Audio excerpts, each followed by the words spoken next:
When the name James Bond is mentioned, Roger Moore often steals the spotlight. Known for his timeless charm and wit, Moore set a high bar for every 007 that followed. But lately, it's not just Roger Moore's cinematic legacy that has fans talking. It's also his look-alike sons, Geoffrey and Christian Moore. In this video, prepare to be stunned by the striking resemblance between Roger Moore and his sons. We'll catch you up on what Geoffrey and Christian are up to these days, and if they've chosen to walk the path their father paved. Facts First presents Roger Moore's sons look just like him. Fans are speechless. Bond memorabilia up for auction. If you thought Roger Moore's legacy was impressive, wait till you hear about the auction that took place October 4th, 2023. Hosted by Bonham's Auction House and presented by Roger Moore's family, this event was not just a simple sale. It was a tribute to the star in the 50th anniversary year of his first appearance as 007 in Live and Let Die. The auction was filled with treasures that would make any Bond fan's heart race. First up, tailored suits that Moore himself wore in the films. One of these was a double-breasted mohair dinner suit believed to have been made for him in the 1977 Bond movie The Spy Who Loved Me. This high-ticket item had an estimated price tag of between £20,000 and £30,000. Another eye-catching piece was a dinner suit identical to the one Moore wore in his last Bond movie, A View to a Kill, which was expected to fetch the same range in pricing. And it wasn't just about the suits. For the fashion-conscious, a white ski suit by sportswear brand Bogner, purchased for Roger Moore for the same 007 film, was also up for grabs. This unique piece was expected to go for between £15,000 and £20,000. But what's Bond without a signature watch, right? An Omega Special Edition 50 Years of 007 Seamaster was one of the star items in the auction, featuring a special inscription from Bond producers Barbara Broccoli and Michael Wilson. This timepiece was estimated to bring in between £20,000 and £30,000. Moore's sons stole the show. Just when you thought the auction couldn't get more exciting, in walked Geoffrey and Christian Moore. If attendees felt like they were seeing double, it wasn't their martinis playing tricks on them. Roger Moore's sons stole the show, making fans and attendees do a double take due to their uncanny resemblance to their late father. It wasn't just another event for Geoffrey, 57, and Christian, 50. It was a family affair. The brothers were there alongside their sister Deborah to celebrate and honor their father's legacy. Geoffrey, a musician, and Christian, an actor-director, weren't just there to observe. They actively participated in the event, offering heartfelt tributes to their father. Geoffrey summed up Roger Moore as, quote, a father, a friend, debonair movie star, and ambassador, going on to say he was, quote, all 4 seasons, all in one day. And it wasn't just about the past. The event had future-focused purposes too. Part of the auction's proceeds, estimated to reach an impressive £400,000, will be donated to charity.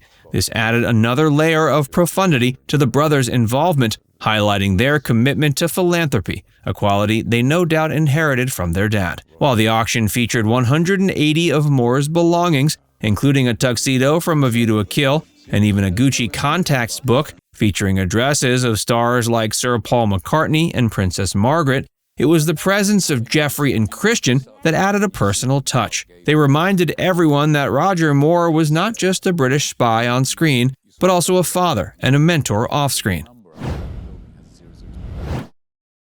Geoffrey on Bond casting.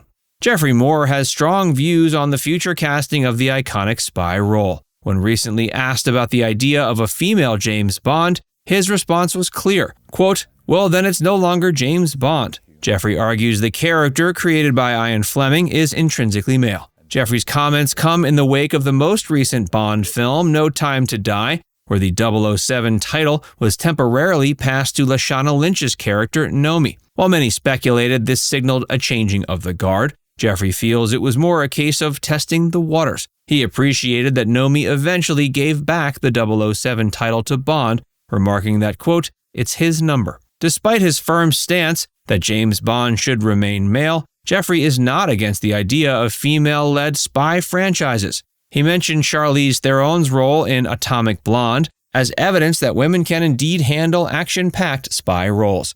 Quote, ladies are probably smarter, he added. However, he emphasized that when it comes to the role of James Bond, Fleming's Bond is James Bond. Echoing sentiments shared by actor Daniel Craig and franchise producer Barbara Broccoli, Geoffrey suggests that rather than gender-swapping existing roles, the focus should be on creating new, strong female characters. Quote, "It's right, and they should," he noted, endorsing the potential for other female-driven spy films. Moore's personal life, death, and legacy. Roger Moore, a name forever tied to the suave and daring James Bond, had a life that was just as intriguing as the roles he played. The beloved actor passed away at 89, leaving behind a legacy of both film and humanitarian work. However, Moore's life was more than just glamour and action. It was filled with ups and downs. Moore was married 4 times, with each of the 3 marriages ending in difficulties. But he found peace in his later years with his 4th wife, Kiki Thalstrup, and relocated to Switzerland to lead a life filled with charity and luxury. Their lives were touched by tragedy in 2016 when Thalstrup's daughter, Christina Knudsen, succumbed to cancer at age 47. Around that time, Moore took to social media to express his heartbreak, calling Christina, affectionately known as Flossie, a beautiful daughter. Roger Moore also had 3 children from his 3rd marriage to Louisa Mattioli, Deborah, Geoffrey, and Christian. Geoffrey, as we know, has been vocal about preserving the legacy of the James Bond character as envisioned by its creator, Ian Fleming. Roger Moore's love life was a roller coaster of sorts. His first marriage was to Dorn Van Stein when he was only 18. They divorced 7 years later, and Moore went on to marry Dorothy Squires, a relationship that faced its fair share of turmoil.